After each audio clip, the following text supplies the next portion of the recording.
ఈ నిమ్మరసంలో ఉండే vitamin C మన రక్షణ వ్యవస్థకు చాలా చాలా మేలు చేస్తుంది. ఆ విటమిన్ సి అనేది రిపేరు క్లీనింగ్ చేయటానికి, బాడీలో వ్యర్థాలను తొలగించడానికి, డీటాక్సిఫికేషన్కి, సెల్ రిపేర్కి, ఇమ్యూనిటీ బూస్టింగ్కి అతి ముఖ్యంగా ఉపయోగపడుతుంది. ఫ్రీ రాడికల్స్ని నాశనం చేయటానికి, చర్మ సౌందర్యానికి ఎన్ని లాభాలు ఇక. మరి అలాంటి విటమిన్ సిని పుష్కలంగా అందించే నిమ్మకాయల్ని మనం ఏ ఏ రూపాల్లో వాడుకుంటే ఏ లాభాలు వస్తాయి ఇక్కడ నేను చెప్పబోతున్నాను.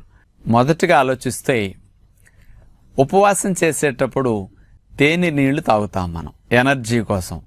కానీ అందులో ఒట్టి తేనె కానీ నీళ్ళలో కలిపి తాగితే తీయగా ఉండి పానకంలాగా ఉండి వెగటొచ్చేసి అసలు త్రాగలేం.